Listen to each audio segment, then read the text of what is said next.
Bueno, buenas tardes. En primer lugar, muchas gracias por su asistencia a este nuevo acto de la Sociedad Cultural Gijonesa. Hoy venimos a presentar, hemos cedido nuestro espacio para la presentación de una plataforma, España Juntos Sumamos, una iniciativa que pretende fomentar el diálogo y el intercambio de ideas en el contexto de nuestro país, que pretende poner sobre el tapete reformas estructurales que nuestro país necesita para acometer los retos del siglo XXI en el ámbito económico, en el ámbito jurídico, en el modelo territorial, y que persigue, de alguna manera, superar, así nos lo explican en su página web, a que les invito, por cierto, a visitar, nos invita a superar ese clima de crispación que hoy parece desgarrar inevitablemente a nuestro país en un contexto que no solo se circunscribe a España, sino que es una auténtica crisis de la propia democracia y del propio sistema representativo al que asistimos en toda Europa realmente. Se define España Juntos Sumamos como una plataforma transversal, una plataforma que pretende el intercambio de ideas, la elaboración de documentos por parte de personas especializadas que sirvan para fomentar el debate público y para plantear unos marcos para discutir esas reformas. Y para la presentación de esta plataforma tenemos con nosotros a su director, que es Ignacio Prendes, una figura creo que sobradamente conocida. Fue diputado en el Parlamento asturiano, fue diputado también en el Parlamento nacional, creo recordar que de la 11ª a la 13ª legislatura, y fue también vicepresidente del Congreso de los Diputados, vicepresidente primero, me parece también recordar. Y luego a mi derecha tenemos a Fernando Jiménez, que es catedrático de Ciencias Políticas y de la Administración de la Universidad de Murcia, un auténtico estudioso del fenómeno de la corrupción como un elemento que aqueja a las instituciones políticas, a las instituciones sociales, y que es, en ese marco de estudios, analista, especialista del Grupo Greco, el Grupo de Estados contra la Corrupción, está asociado al Consejo Europeo.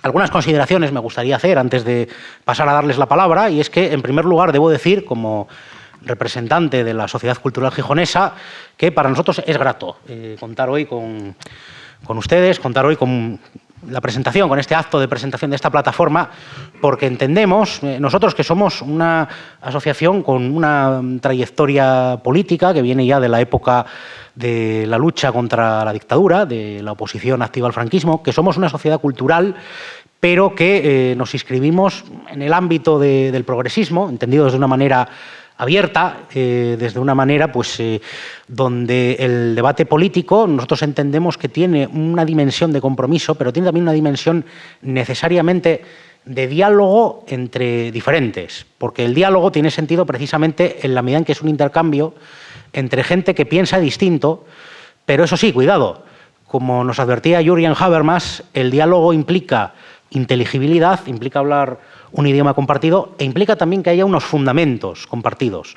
No se puede dialogar desde la ausencia de unos puntos mínimos comunes que son, creo que esto une a las diferentes tradiciones políticas que pueden reivindicar a la democracia como modelo de convivencia, como modelo de Estado, y es la tradición ilustrada, la modernidad y ese elemento de mínimo moral, de mínimo denominador de la vida moral, que son los derechos humanos y el respeto a las libertades públicas, a la justicia y a la igualdad como centro de nuestro modelo, de nuestro sistema de convivencia. Y desde el respeto a esos puntos, desde esos elementos, desde esos pilares, nosotros entendemos que gente de órbitas distintas tiene que poder hablar, tiene que poder discutir, tiene que poder de manera normal y de manera habitual proceder al intercambio y al debate crítico de ideas. La ilustración, que es ese gran horizonte que nosotros entendemos que es una de las bases fundamentales del actual modelo democrático, es también precisamente la idea, y esto es algo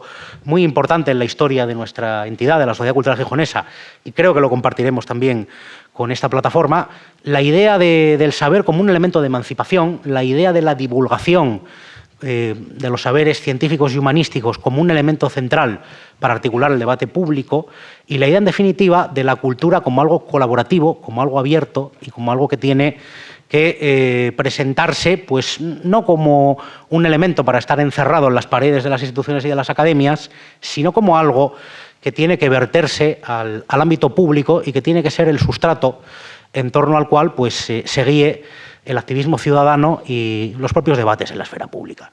Sin más por mi parte, le cedo ya la palabra a Ignacio Prendes. Después intervendrá Fernando, quien, por cierto, nos va a presentar un informe que ha elaborado la plataforma. El informe es España y el impacto de la COVID-19, Estado democrático, gobernanza y economía. Es un informe en el que él participó como elaborador, colaborando también para la redacción del mismo Elisa de la Nuez, Carlos Vitoria, Germán Teruel y Toni Roldán.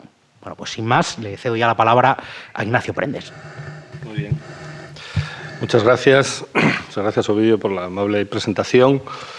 Muchas gracias a la Sociedad Cultural Gijonesa por brindarnos este espacio, por hacer realidad, por hacer efectivo esos principios de los que Ovidio hablaba ahora, ¿no?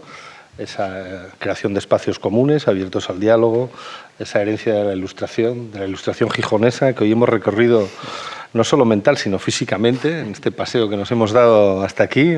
Venimos de visitar precisamente la casa natal de Jovellanos, el padre de la ilustración española, ¿no? Y hemos podido conocer cómo las huellas de la ilustración están insitas, ¿no?, en esta ciudad de forma tan recurrente, ¿no? Y qué voy a decir yo, que soy gijonés y exalumno del Colegio Jovellanos. No tengo, no tengo mejores referentes que esos, ¿no? Pero decía Ovidio en su amable presentación que yo he sido diputado, efectivamente, durante 3 legislaturas, la 11, la 12 y la 13, ¿no? Y ustedes se pensarán, ¿no?, pues estamos en presencia de un veterano político, ¿no?, estos de los que han formado parte de esa casta política que durante tantos años ha ocupado las instituciones. Bueno, pues yo he sido diputado 3 legislaturas y escasamente 5 años, algo menos de 5 años. Cuando uno explica esto,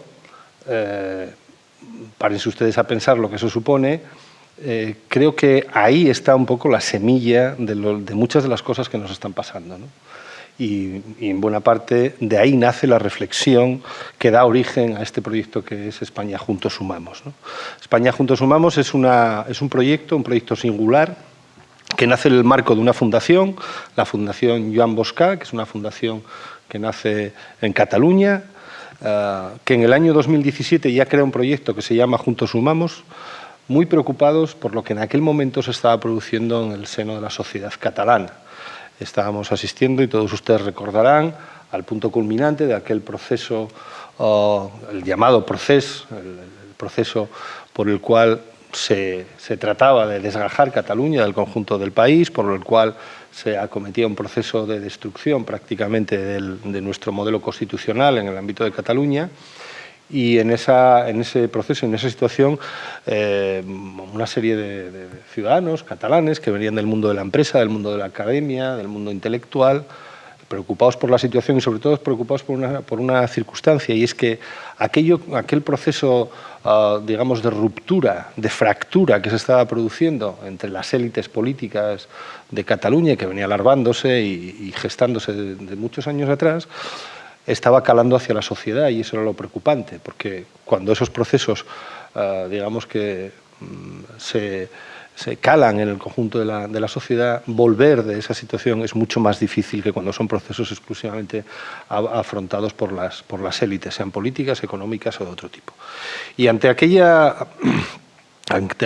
situación de fractura social, se plantearon que era necesario actuar y movilizarse y hacer algo, ¿no?, para combatir esa situación, entendiendo que España era un país, y Cataluña una parte de ese país, que había sabido afrontar en los últimos 40 años un proceso de democratización, un proceso de descentralización, un proceso de modernización económica muy fuerte, como probablemente ningún otro país de la Unión Europea, del ámbito europeo, lo había sabido hacer, y que aquella historia de éxito que había nacido en un momento muy concreto, que ellos y nosotros situamos en el año 78 con la Constitución, no se podía tirar por la borda de esa manera, y sobre todo no podía olvidarse, ya digo, en ese momento en lo que se fomentaba era la fractura social. Evidentemente, cuando ese proceso ya digamos, se instala de forma permanente, y es desgraciadamente en el que yo creo que estamos ahora mismo en la política y en la sociedad catalana, y se extiende no solo en Cataluña, sino al conjunto del país. Una reflexión subsiguiente es que aquella iniciativa que había nacido exclusivamente con un ámbito puramente catalán, era necesario extenderla al conjunto del país, y de ahí nace España Juntos Sumamos en el año 2020. Precisamente para combatir el proceso de polarización en el que estamos viviendo desde entonces, ¿no? Y yo iniciaba esta reflexión haciendo alusión a esas 3 legislaturas en las que yo fui diputado nacional, y esas 3 legislaturas en las que se produjeron 4 procesos de elecciones generales, 4 elecciones generales en 5 años. Eso quiere decir que hay una clase política que ha decidido abdicar de sus responsabilidades, que ha decidido abdicar de su responsabilidad ante los ciudadanos y de hacerse cargo de la situación del país y tomar decisiones, ¿no? Y yo me siento corresponsable de eso, porque durante ese tiempo, evidentemente, formé parte de esa clase política, formé parte de un partido político también que tuvo su responsabilidad en ese proceso, digamos, de parálisis, ¿no?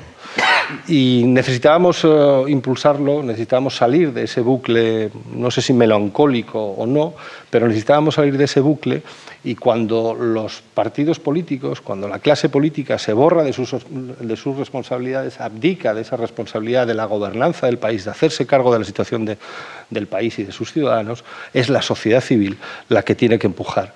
Es la sociedad civil la que tiene que no sustituir, sino asumir la responsabilidad de elevar las propuestas y de empujar la política que es necesaria. Esa es la reflexión de la que partimos, ¿no? Una situación de bipartidismo en la que estuvimos instalados durante muchos años, que no era evidentemente lo más saludable para una democracia tampoco. Nosotros no hacemos un canto y una alabanza de esa situación, pero que es sustituida por otra situación mucho peor, que es la situación del bibloquismo en el que ahora mismo estamos inmersos, ¿no? Y que nos conduce a esa situación de polarización y subsiguiente parálisis en la toma de decisiones. Un país que, por otra parte, arrastra déficits importantes, arrastra la necesidad de abordar reformas estructurales profundas que afectan al futuro de la mayoría de los ciudadanos, y que necesita fraguar grandes acuerdos y grandes consensos, porque si no, esas decisiones, ya digo, esas reformas no se van a impulsar. Por lo tanto, necesitamos desde la sociedad civil empujar, desde la sociedad civil provocar un nuevo momento reformista para que, en base de esos grandes acuerdos, seamos capaces de salir de la situación en la que estamos. Por otra parte, otra segunda reflexión que hacemos es que vivimos en un momento de una política absolutamente discursiva, de construcciones de marcos y de construcciones de relatos, pero necesitamos una política de las decisiones, no, vuelvo a decir, de las discusiones y de las discusiones permanentes, ¿no? Y por lo tanto, nuestra ambición es ser un foro de discusión, pero también de proposición. Queremos hacer una política propositiva, queremos hacer propuestas evidentemente sensatas, propuestas viables, no propuestas que sabemos que anticipadamente son imposibles de desarrollar, y porque además entendemos que España vive en un momento de encrucijada, un momento crítico, un momento en el que seguramente el impulso de los 40 años, digamos, de democracia que llevamos viviendo desde el año 78 se ha agotado. No digo que se haya agotado ahora, probablemente se ha agotado hace tiempo. Y probablemente el segundo impulso que necesitamos de modernización de España para construir el futuro de los próximos 40 años no acaba de llegar. Como les decía, permanece oculto y permanece en esta situación de parálisis y de pasividad con esta clase política que vive de la polarización exclusivamente. Y para eso lo que a nosotros nos parece que es necesario también es comprometer a una nueva generación de españoles. Una generación de españoles que tome el relevo de la generación que en su momento supo estar a la altura del compromiso histórico que necesitaba España para salir de una situación de dictadura, construir un proyecto democrático, construir un proyecto a la altura de los tiempos, construir un proyecto homologable a cualquier otro país de la Unión Europea y llevar a cabo un proceso de modernización muy profundo y muy intenso. Y esa generación hoy vive de espaldas a la política. Es cierto que ha habido una sustitución de élites y ya me anticipo yo a alguna de las preguntas que ustedes me puedan hacer.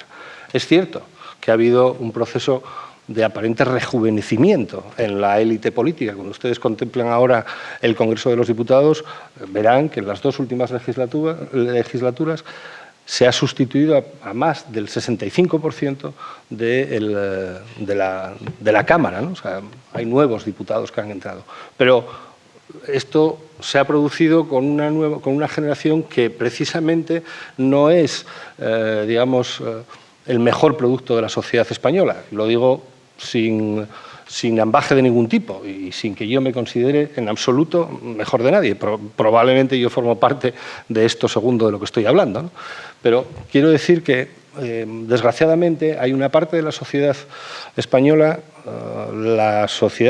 más responsable, más consciente, la que tiene digamos, un nivel de responsabilidad con la vida diaria de su país, que ahora vive de espaldas a la política. Es más, que considera que la política es un espacio en el que se hablan y se discutan de cosas que no le importan en absoluto y que no le afectan en absoluto a su vida diaria. Ese proceso, ese gap que se está abriendo, porque se habla en muchos casos de un proceso, digamos, de fractura horizontal entre esos dos polos de la política, volviendo a las viejas querellas que ya deberían estar superadas desde hace mucho tiempo, pero también se está produciendo un gap o un proceso, digamos, de alejamiento vertical entre una élite que vive en la política en base a repetir discursos, en muchos casos antiguos, y aludiendo a problemas que ya fueron superados seguramente por generaciones anteriores, y un conjunto de la sociedad, la inmensa mayoría de los ciudadanos, que se preocupa de sacar adelante su empresa, de sacar adelante su negocio, de estudiar su carrera, su profesión o de desarrollar de la manera más digna su vida cotidiana, su vida diaria. Y que entiende que ese debate y esa discusión, que es verdad, muy amplificado, con muchas tertulias, con muchos medios de comunicación, pero que casi es un debate de cacofonías, de ruidos, informes, no le afecta en absoluto. Y a nosotros eso nos preocupa mucho. Por eso no queremos hacer un discurso tampoco que sea antipolítico, es decir, no queremos hacer un discurso contra la política. La política es absolutamente necesaria, es absolutamente imprescindible, y ese proceso de alejamiento de las élites intelectuales, de las élites, digamos, también económicas, o incluso de la élite consciente de una sociedad, de los procesos de toma de decisión política, es un proceso muy preocupante, que puede conducirnos precisamente a situaciones, como ya hemos visto en otros países bastante cercanos, de crecimiento del populismo, de un sentido o de otro. El populismo no es nada más que el ofrecimiento de soluciones mágicas a procesos complejos y que lo único que pone de manifiesto es que hay una falta absoluta de soluciones reales y concretas para problemas que, ya digo, son complejos. Pues ese crecimiento del populismo vive precisamente de ese alejamiento de los ciudadanos y de las élites económicas, políticas, intelectuales, de la política cotidiana y de la política diaria. Y queremos contribuir, de alguna manera, a suturar esa fractura, a crear, a cubrir ese hueco. Antes lo decía Ovidio también, y es muy importante. Lo primero, creando espacios de diálogo que ahora mismo no existen. Es decir, ahora mismo prácticamente asistimos a debates entre los que piensan, o debates entre personas que ya sabemos que no van a llegar a ningún punto de encuentro porque viven precisamente de vestir la camiseta de su equipo y sin plantearse ni siquiera cuáles son los argumentos de la parte contraria, o vemos diálogos y discusiones entre personas que piensan lo mismo. Es muy importante en un momento como este fomentar el diálogo entre los que piensan de manera distinta. No de los que piensan lo mismo. Escucharse entre los que piensan lo mismo está muy bien, pero ahora mismo necesitamos que se escuchen las personas que piensan de manera diferente y que hagan un esfuerzo precisamente de diálogo y de entendimiento. Por lo tanto, este otro segundo elemento de este proyecto es muy importante, que es tratar de crear un espacio que propicie el diálogo entre los diferentes. Y otro elemento que nos parece absolutamente decisivo para nosotros hay que hacerse herederos de una tradición. Y nuestra tradición es la tradición del 78. Ya sé que para mucha gente ahora mismo se cuestiona precisamente ese proceso. Bueno, estamos dispuestos a abrir el diálogo, el debate y la discusión. Pero precisamente si nosotros somos herederos de algo, queremos ser herederos de aquellas generaciones que supieron precisamente estar a la altura de la historia, algo que seguramente nosotros, las generaciones actuales, no hemos sido capaces de hacer, y supieron efectivamente acordar, llegar a los acuerdos y a los compromisos necesarios para modernizar España, actualizar el proyecto de país y construir una democracia. Ahora mismo necesitamos sentirnos herederos de aquella tradición del 78, pero lo que nosotros decimos es que la única manera de conservar aquella tradición, sobre todo los principios y valores que dieron origen a la Constitución del 78, es precisamente abordando su reforma, abordando su actualización. No podemos seguir con un proyecto constitucional escrito sobre piedra, inmutable y que ha sido incapaz de abordar los grandes retos de este país de los últimos 15 años. Y les pongo ejemplos muy claros. Hemos asistido a un proceso de descentralización intensísimo en los últimos años, pero hemos sido incapaces de construir los mecanismos de coordinación que hagan efectiva una estructura compleja como la que tiene nuestro país, a la altura de los países de corte federal que existen en el mundo. Somos incapaces de abordar esas estructuras de coordinación, vuelvo a decir, que hagan viable, por ejemplo, todo un sistema de servicios públicos descentralizado en las comunidades autónomas, pero que si no lo hacemos compatible con las estructuras de coordinación necesarias, al final acaban siendo un freno para que la prestación de servicios, que es lo que importa, llegue de forma efectiva y real a los ciudadanos. Y eso es algo que hemos visto, por ejemplo, en este proceso de crisis sanitaria, en esta pandemia, en los dos últimos años. Cuando hablo del proceso, o sea, de la modernización de nuestro modelo territorial, que está en la Constitución, puedo hablar de otra serie de cuestiones que son absolutamente necesarias actualizar y que nos han tocado desde hace tantos años, porque somos incapaces de renovar acuerdos mínimos. Nadie dice que se vuelva a recuperar un momento constituyente como el que vivimos en el 78. De hecho, nosotros no hablamos en ningún caso de reiniciar un proceso constituyente, pero sí de modernización y de actualización de un modelo constitucional que está necesitando importantes reformas para seguir disfrutando de esta casa común que es España, la de todos nosotros. Por lo tanto, ese es otro elemento. Nos consideramos herederos de la tradición de los mejores valores y principios de la tradición del 78 y queremos actualizarla precisamente para conservarlos y que pervivan. Y una última cuestión que nos parece importante destacar en este proyecto. Este no es un proyecto partidista en absoluto, porque la situación en la que se encuentra España ahora mismo necesita del concurso de personas que vienen de distintas tradiciones políticas. Necesita el concurso de fuerzas políticas diversas. Si alguien cree que uno de esos dos polos del bipartidismo o del bibloquismo va a ser capaz por sí solo y teniendo enfrente a lo que puede representar el 49% o el 50% o el 48% de la sociedad española, se equivoca. Hemos llegado a tal grado de deterioro de la situación y de nuestro sistema político, de nuestro sistema de convivencia, que o somos capaces de fraguar un gran acuerdo multipartidista evidentemente, desde el centro, porque esos acuerdos entre personas que vienen desde tradiciones diferentes solo se pueden fraguar desde el centro, no desde los extremos, o somos capaces de fraguar un gran acuerdo de ese tipo, o ese momento reformista que nosotros consideramos que es imprescindible que aflore y que aflore no tardando mucho tiempo, no va a ser posible en ningún caso. Y continuaremos en esta mecánica, en esta dinámica de polarización absoluta, de discursos antagónicos, de discursos que se dan absolutamente la espalda, que nos conduce de forma ineludible a la parálisis y a la decadencia de un proyecto que merece absolutamente la pena, que es el proyecto de España, ¿no? Bueno, no voy enrollarme mucho más. Este es el proyecto. Es un proyecto que, como les decía, está impulsado por una fundación, que es la Fundación Joan Bosca. Es un proyecto en el que participamos personas que venimos de distintos ámbitos. Yo soy un abogado gijonés, no soy otra cosa, nada más que eso. Hay personas que vienen desde el mundo de la empresa, hay personas que vienen del mundo de la academia, del mundo de la universidad y personas profesionales de todo tipo, ¿no? Vinculados por esta preocupación y por esta necesidad, como les decía, de combatir la polarización y hacer aflorar un nuevo momento reformista en nuestro país. Pero no venimos de ningún partido político, ni es el germen de ningún partido político, ni nada de todo eso. Es algo mucho más importante, mucho más serio, mucho más profundo. Y vuelvo a decir, cuando en una situación los políticos se borran de sus responsabilidades, abdican de hacer lo que tienen que hacer, nosotros creemos que es la sociedad civil la que los tiene que empujar y solo queremos ser un grano más en ese esfuerzo desde la sociedad civil. Por eso participan personas de distinta procedencia ideológica y profesional.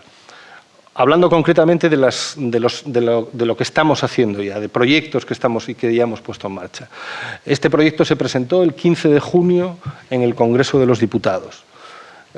Presentando un premio que hemos llamado el premio 15 de junio a los valores constitucionales y a la cohesión social. Esos dos elementos son fundamentales, son un resumen de lo que yo les he explicado hasta ahora, de la necesidad de conservar el proyecto y los valores del 78, pero actualizarlos y de combatir la fractura social. Por eso hablamos también de cohesión social, y la cohesión social implica abordar apartados educacionales, culturales, económicos y de todo tipo, ¿no?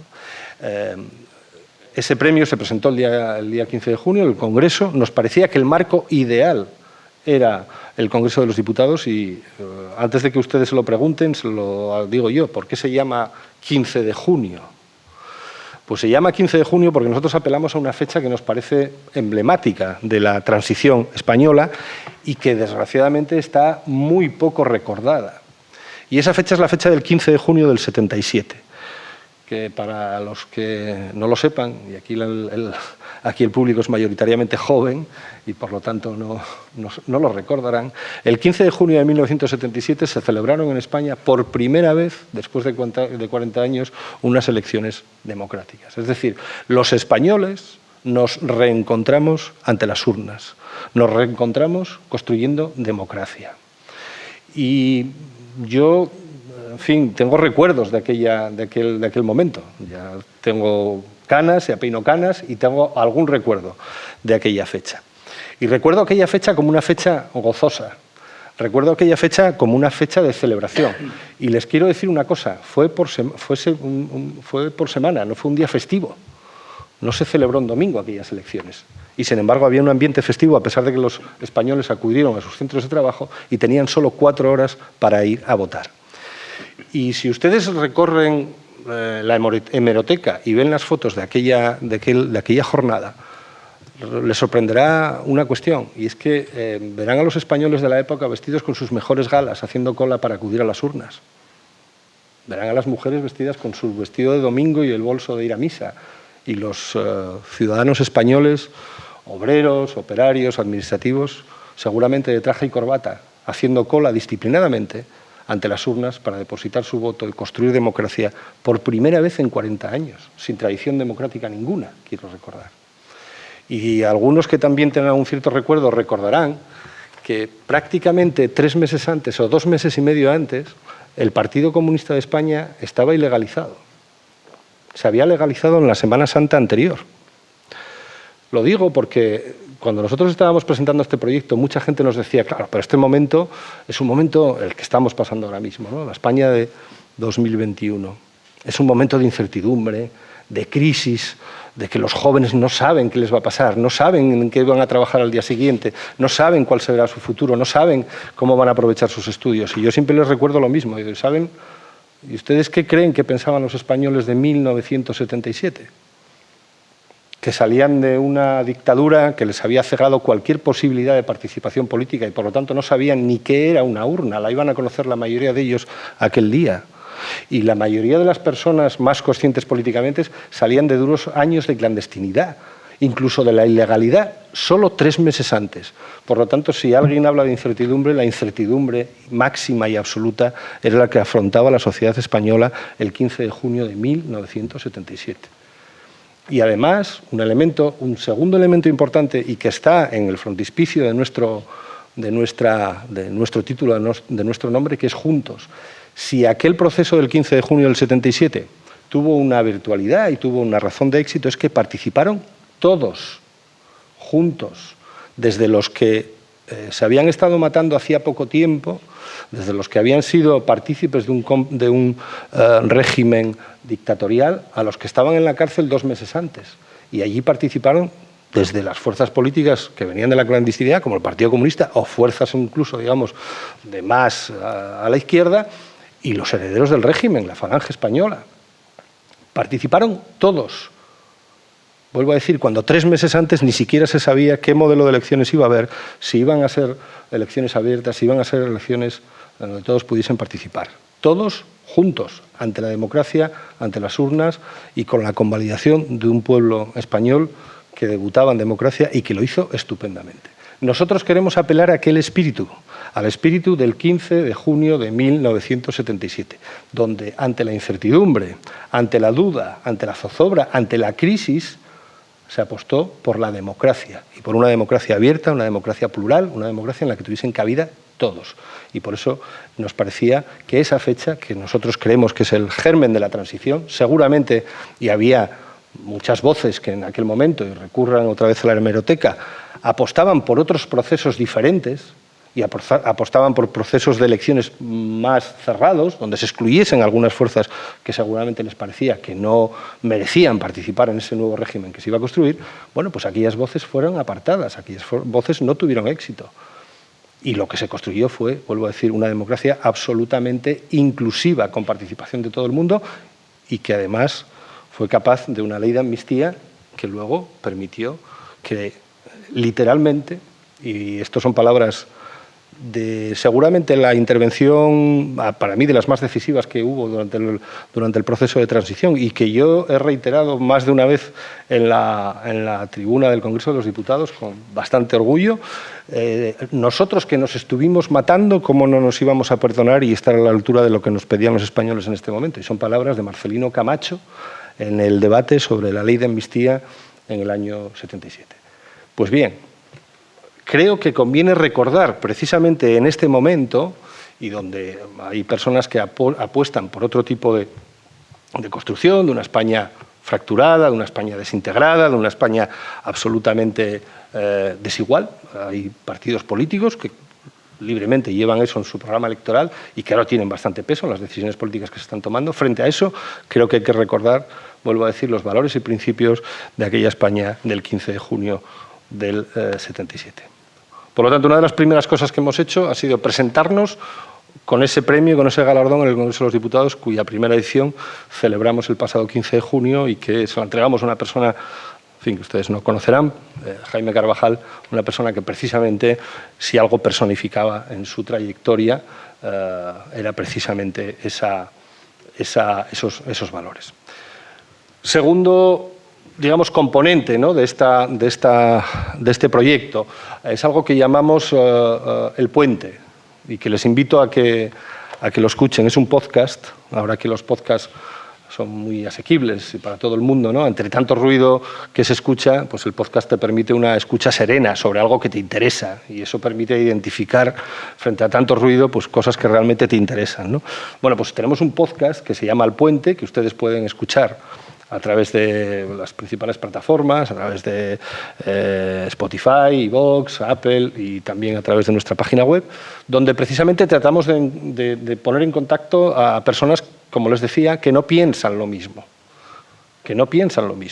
o que tienen puntos diferentes de vista sobre una cuestión. Y bueno, ahí hemos hablado sobre los indultos de Cataluña, hemos hablado sobre, por ejemplo, una cuestión es la visión que tiene la izquierda del modelo territorial, con dos personas que desde esa trayectoria, desde esa visión ideológica discrepan cordial pero intensamente sobre cómo se está abordando el modelo territorial desde la izquierda, como son Félix Ovejero y Carolina Vescansa. Hemos hablado, por ejemplo, de cuestiones relativas a lo que ha pasado con el final de ETA, donde se cumplía, como ustedes saben, hace 10 años, con personas como Andoni Unzalu, que ha sido hasta hace poco el jefe de gabinete de Patxi López, fue jefe de gabinete de Patxi López en el gobierno vasco, y con Borja Semper, que ustedes conocerán, que fue diputado del Partido Popular.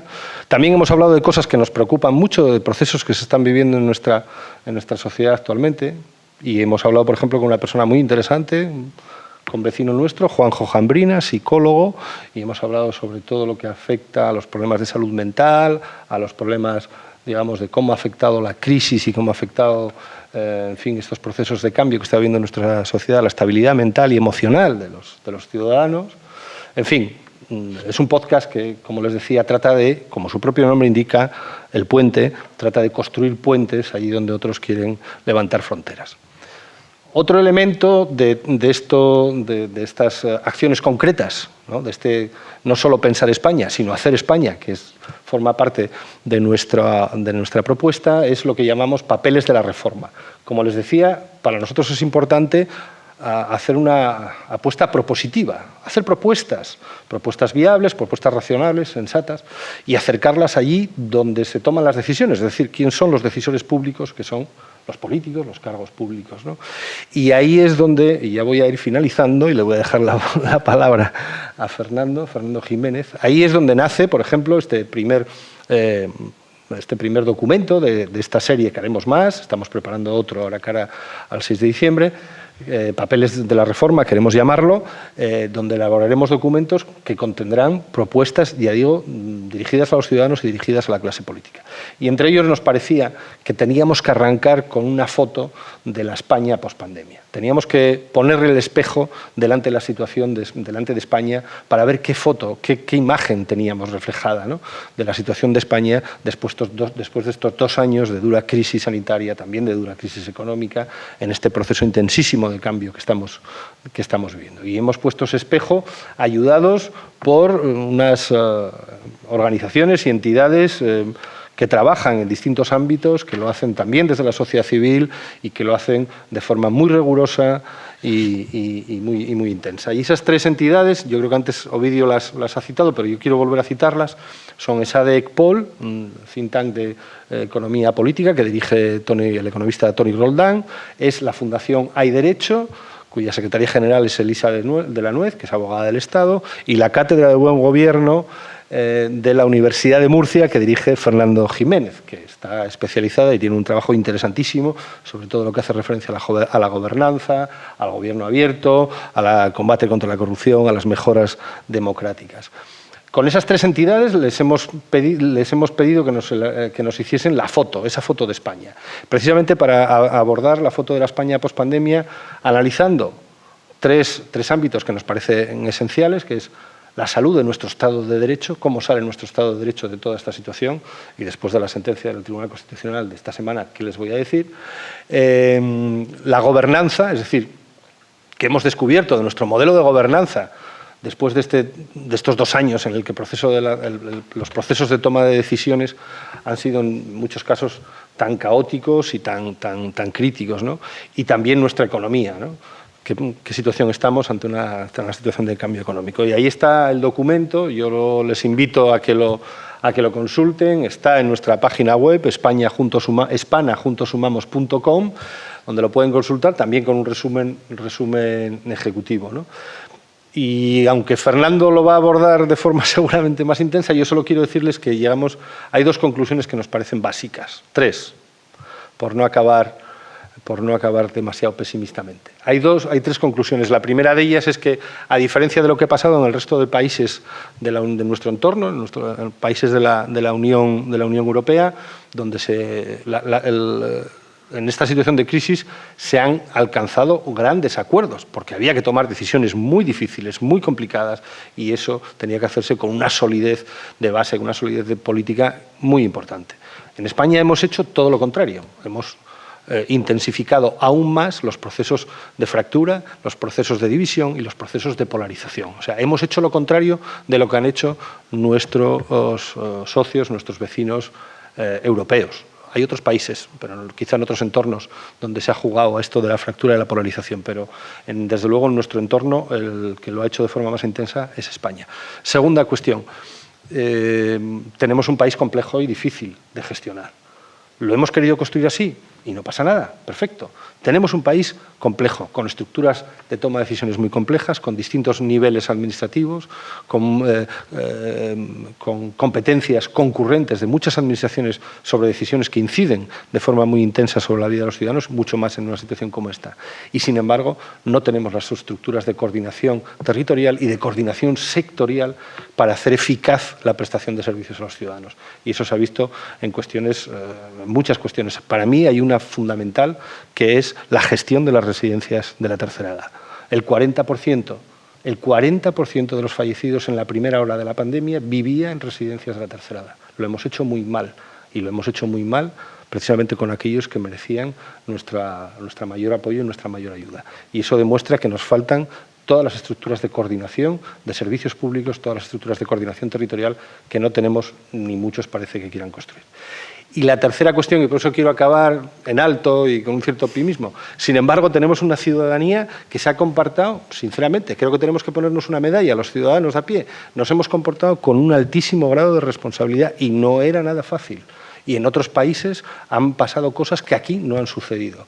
La ciudadanía se ha comportado muy por encima de lo que se han comportado, digamos, los dirigentes políticos, y además, hay que decirlo así, tenemos unos servicios públicos en el ámbito de la sanidad, pero no solo, con un trabajo muy estimable y que nos ha permitido, por ejemplo, abordar procesos de vacunación que en otros países han sido muy complicados y tener ratios de vacunación por población muy altos, los más altos prácticamente de la Unión Europea, y eso quiere decir que tenemos unos servicios públicos con funcionarios comprometidos y con una alta capilaridad que pueden llegar prácticamente a todas las zonas del territorio.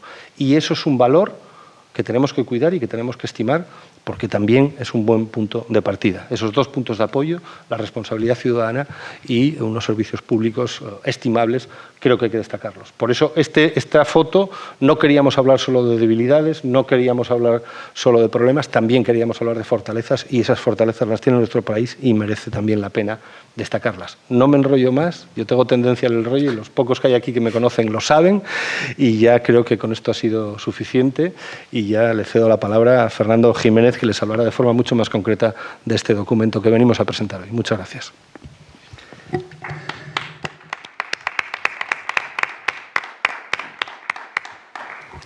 Pues nada, muchas gracias, Nacho, muchas gracias a la Cultural por la invitación para estar aquí. Siempre es un gusto que a uno le inviten a Gijón, mucho más si encima lo hace una sociedad como la Cultural, que tiene, en fin, toda esta trayectoria tan ejemplar. Y además que biográficamente también a mí me toca muy de cerca, porque bueno, una de las personas que estuvo de una manera indirecta, ¿no?, impulsando la creación de la Cultural fue profesor mío cuando yo estudié filosofía en la Universidad de Granada, que fue José Luis García Rúa, ¿no? Entonces, bueno, el tener la satisfacción, ¿no?, de colaborar en un acto con la Cultural, pues bueno, a mí me trae unos recuerdos en fin, de mi juventud que agradezco mucho, ¿no? Y les agradezco muchísimo a ustedes que hayan dedicado una tarde de un viernes de puente a estar aquí con nosotros y conocer un poco más estos proyectos de esta plataforma de España Juntos Sumamos, y en concreto este primer informe de esta colección de papeles de la reforma, ¿no? Como decía Nacho, hemos colaborado junto con España Juntos Sumamos 3 instituciones: la Cátedra de Buen Gobierno de la Universidad de Murcia, que dirijo yo, pero codirijo con Germán Teruel, que es el autor de la mayor parte, ha colaborado ahí con Elisa de la Nuez, con la gente de la Fundación Hay Derecho, pero es la mayor parte de el capítulo que se dedica al análisis del Estado de Derecho es una contribución de Germán Teruel. con ESADE-ECPOL, con las aportaciones de Toni Roldán y Carlos Victoria, que han elaborado la parte del capítulo de economía, y yo me he centrado fundamentalmente en la parte del análisis del modelo de gobernanza, de los efectos del COVID sobre, bueno, cómo ha reaccionado nuestro sistema político, ¿no? El punto de partida, como saben ustedes, es que bueno, hemos sido uno de los países más castigados por la COVID. Eso tiene, hay una parte ahí que tiene que ver con factores digamos, de naturaleza estructural, que no tienen que ver con el funcionamiento de nuestro sistema político ni con nuestras instituciones, sino que tienen que ver con cómo está constituida nuestra sociedad. Por ejemplo, el tema de que tenemos una población envejecida con respecto a las sociedades de nuestro entorno, y como esta enfermedad ha castigado especialmente a la gente de más edad, pues ahí hemos salido en términos comparados pues, peor librados, ¿no? El tema de la densidad de población. Si miramos el dato a nivel agregado de toda España, tenemos uno de los niveles de densidad de población más bajos de toda Europa, pero es una cifra muy engañosa, como todas las medias, porque lo que está escondido detrás de esa media tan baja es que tenemos zonas del país muy despobladas, pero si miramos las zonas pobladas, las zonas urbanas, las zonas metropolitanas, la zona sobre todo de Madrid y alrededores, la zona de Barcelona y alrededores, la Costa del Sol, etcétera, tenemos zonas metropolitanas con los mayores niveles de densidad de población de toda Europa, mayores incluso que en la isla de Malta, que son los más altos de toda Europa. Esa densidad de población, el tema del transporte público, nuestra sociabilidad natural, que tenemos esa tendencia primero a vivir muy en familia, a estar muy en contacto con nuestros mayores, a abrazarnos, a no guardar distancia social. Esto de la distancia social con el COVID nos ha puesto nerviosísimos, digo, no estamos acostumbrados a mantener este tipo de distancias, que sin embargo los suecos, los alemanes o los holandeses no tienen ningún problema en mantener, porque realmente si uno se acerca a más de 1 metro, ¿no?, de una de estas personas, se siente inmediatamente incomodada. Nosotros no, nos gusta tocarnos, nos gusta estar juntos, y esto hace que efectivamente la enfermedad se haya propagado mucho más que en otro tipo de sociedades. Pero no somos muy distintos en este tipo de factores a los italianos, y sin embargo el COVID nos ha golpeado incluso más que a los italianos, tanto en términos económicos. Nuestra caída del Producto Interior Bruto ha sido mayor que en Italia no ha llegado al 9%, 8,9%, nosotros hemos casi llegado al 11%, el 10,8% del Producto Interior Bruto. Hemos tenido más muertos en general, más muertos per cápita también, que en las sociedades de nuestro entorno. Y además de esos factores estructurales, hay también una serie de factores institucionales que son los que hemos querido analizar en este informe con una intención fundamental. Primero, sin buscar culpables, no nos interesaba saber quién ha sido el culpable de, sino ver un poco qué es lo que ha fallado y qué podemos corregir. La idea es qué lecciones podemos aprender de esta pandemia. Es un poco, bueno, la palabra de moda hoy día en el análisis de nuestras sociedades y de nuestros sistemas políticos es la de la resiliencia, ¿no? Cómo hacer nuestros sistemas políticos más resilientes de cara a la próxima crisis que viviremos lamentablemente mucho antes de lo que pensamos, ¿no? ¿Cómo podemos hacer que nuestros sistemas políticos aguanten mejor una crisis parecida a esta, sea de salud pública o sea de otra cosa? Nos estamos acercando seguramente a una situación muy complicada desde el punto de vista del abastecimiento energético. Pues bueno, ¿cómo hacer que aguantemos mejor, ¿no?, con este tipo de asuntos? Y hacerlo además no con un análisis, digamos, de tono ensayístico, sino intentando buscar evidencias, y además evidencias en términos comparados con los países de nuestro entorno. Es un poco el tipo de exigencias que nos pusimos. ¿Qué análisis hacemos de qué es lo que ha distinguido a España de países de su entorno que haya hecho que, bueno, que hayamos tenido este tipo de problemas? Y, por tanto, qué reformas debemos impulsar para que esto no nos vuelva a ocurrir, no nos vuelva a golpear de la manera que nos ha golpeado esta crisis, tengamos más recursos para enfrentarnos a crisis parecidas, ¿no? Y esto lo hemos hecho en estos 3 campos: el ámbito de la gobernanza, el ámbito del Estado de Derecho y el ámbito de la economía, ¿no?, de los problemas de la economía. Yo he desarrollado fundamentalmente la parte de la gobernanza y les paso a resumir qué decimos en ese capítulo, ¿no?, sobre la gobernanza. Lo resumiría en la detección de 3 grandes problemas, todo esto siempre hablando en términos comparados con países de nuestro entorno. Aquí hay 3 características que nos diferencian un poco de estos países de nuestro entorno. En realidad Nacho ya se ha referido al menos a 2 de ellos. El tema de la polarización. Normalmente, ante una crisis que es un shock externo, que no la está causando ninguno de los actores que está en el sistema político, sino que viene de un mazazo que uno recibe de fuera, generalmente la tendencia en países democráticos es intentar echar una mano todos juntos para salir de esa situación.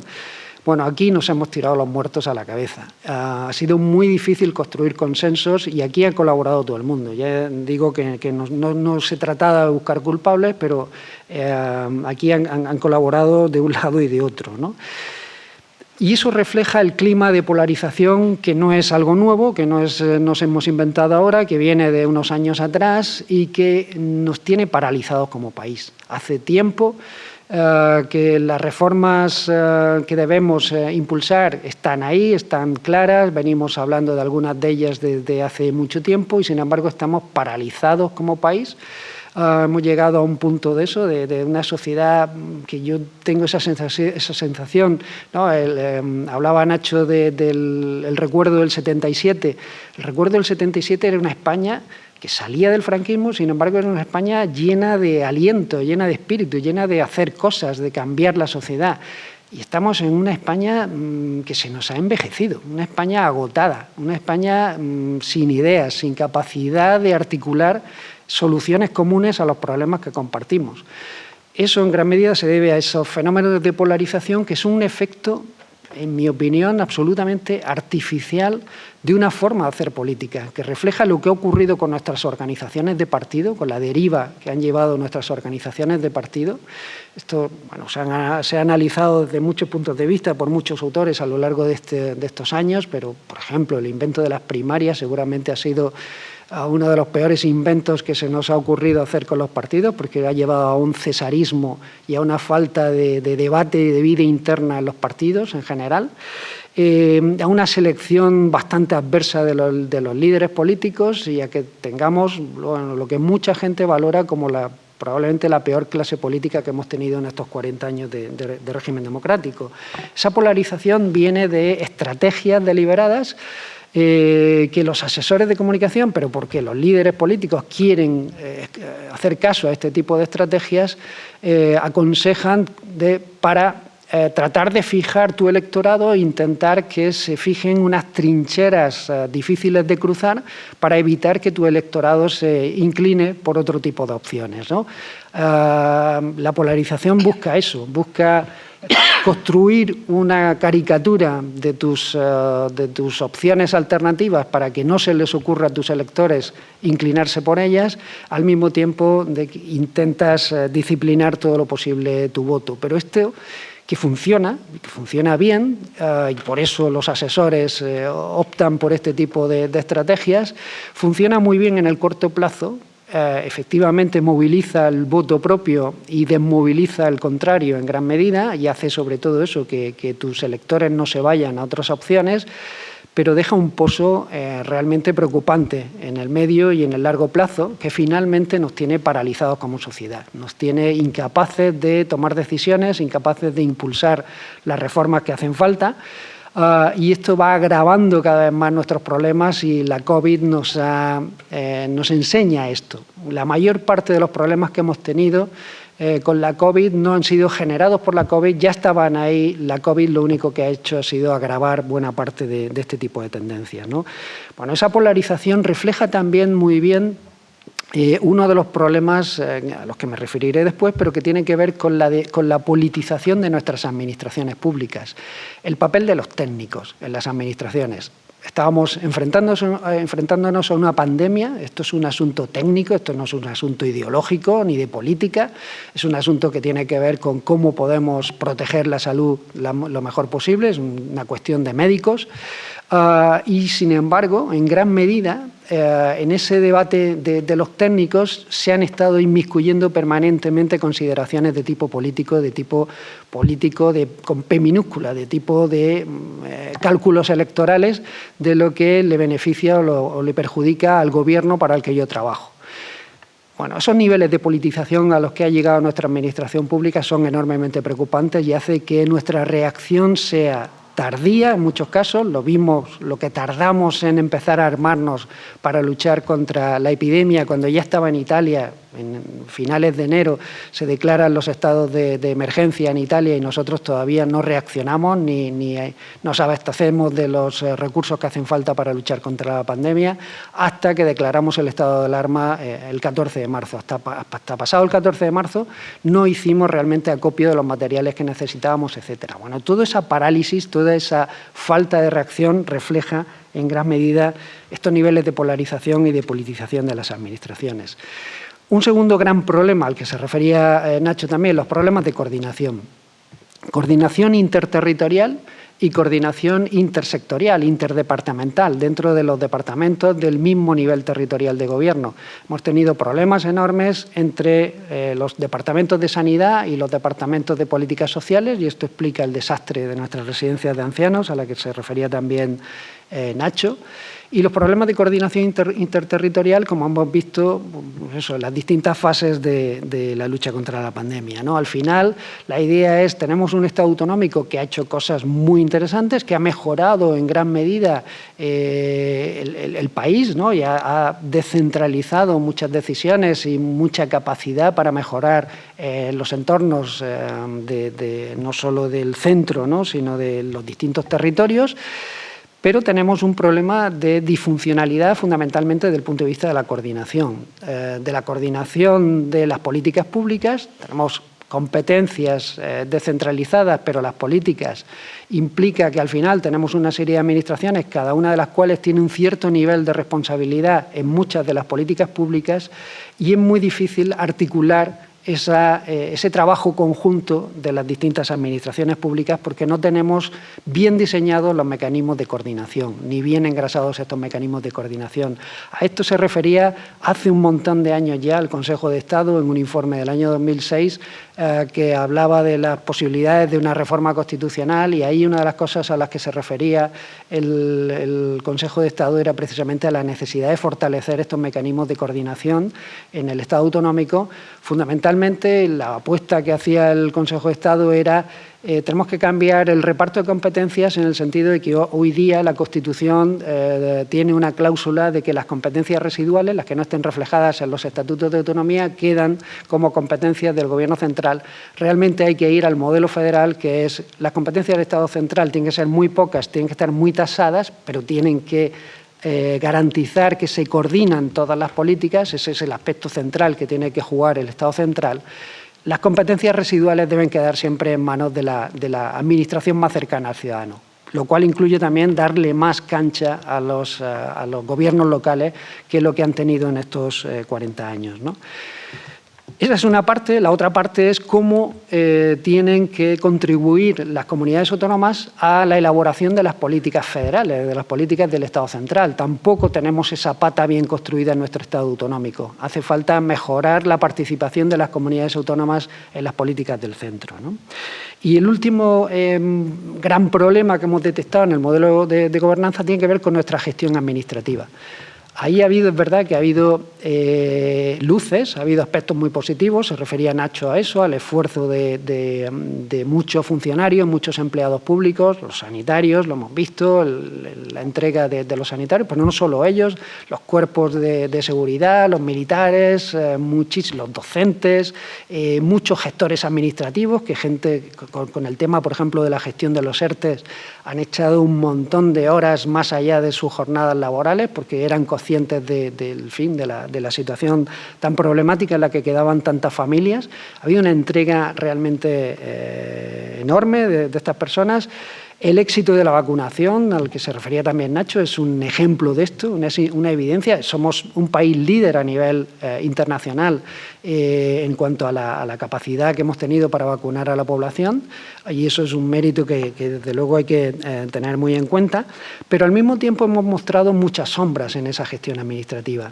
La dificultad, las resistencias, las dificultades para responder simplemente a la detección de la pandemia y para cortar las olas de propagación suficientemente a tiempo. Hemos tardado mucho en esto que, en fin, esa expresión que se puso de moda de doblar la curva. En cada ola hemos tardado muchísimo en doblar la curva. ¿Y eso por qué? Bueno, pues porque teníamos un sistema de gestión en gran medida de datos que ha hecho aguas por todos lados, ¿no? Y esto es algo también de lo que muchos expertos en administración pública venían avisando. No tenemos una administración pública suficientemente adaptada a lo que es la gobernación del siglo XXI, con todo lo que implica la gestión de datos, el Big Data, el análisis cuantitativo, etcétera, etcétera.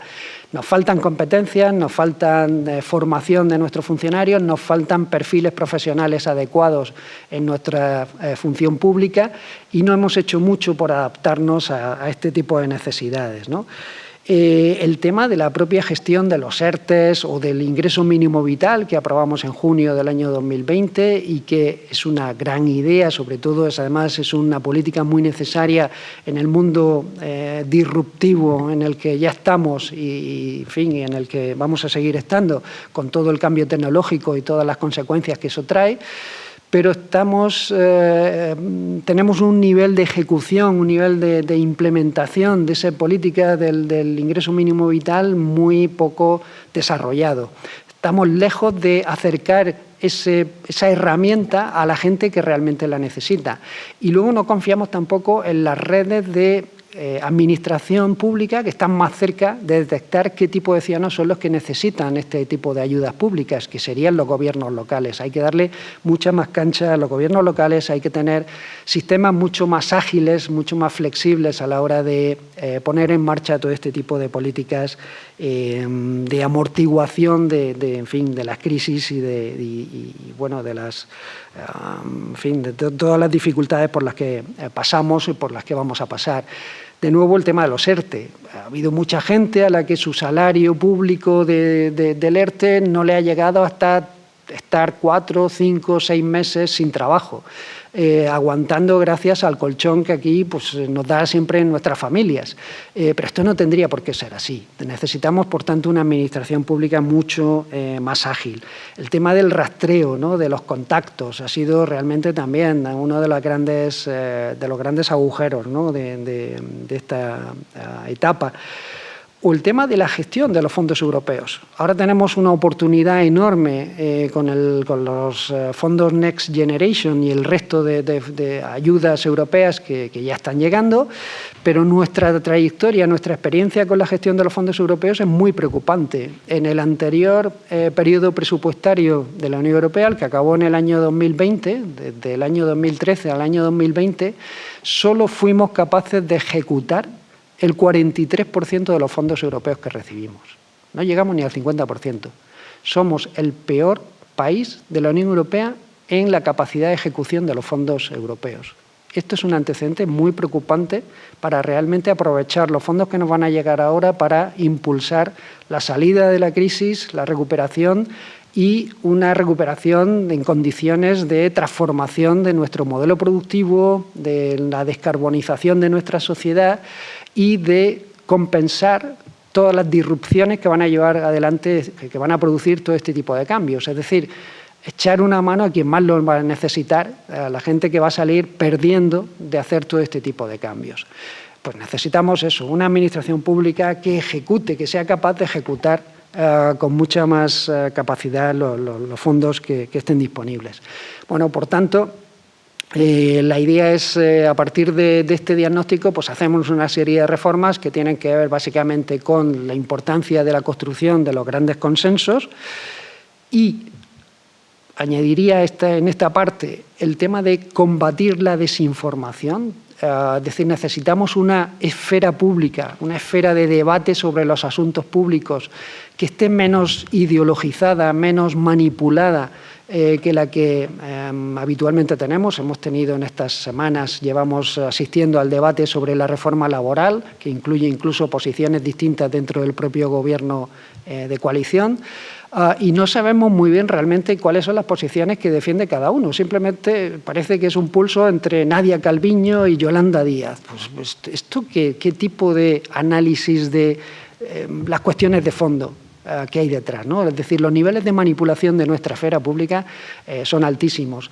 Y esto es un tema que preocupa más allá de España. Hay un plan de la Comisión Europea de diciembre de 2020, plan que se llama Plan de Acción para la Democracia Europea, que uno de los caballos de batalla de ese plan es precisamente la lucha contra la desinformación, el problema de la desinformación, porque esto abre además un agujero a la injerencia de potencias extranjeras en buena parte de nuestros problemas públicos. Y bueno, es un problema tremendamente difícil de resolver, pero algo habrá que hacer. Primero planteárnoslo y al menos intentar no contribuir a ese debate de manipulación, ¿no? La segunda gran reforma tiene que pasar por la mejora de la coordinación interterritorial y de la coordinación entre departamentos o entre secciones de los mismos gobiernos, como ya he comentado. Tercera gran reforma, el tema de las reformas de la administración pública. Esto de hacerla más flexible, más ágil, más eficaz, que pasa fundamentalmente por despolitizar nuestra administración. Tenemos una administración, en términos comparados, alarmantemente politizada. Alarmantemente, ¿por qué? Porque hay datos comparados, por ejemplo, de la OCDE, donde vemos cuánta gente, en cuántos escalones de la alta administración pública cambian después de cada cambio de gobierno los distintos países.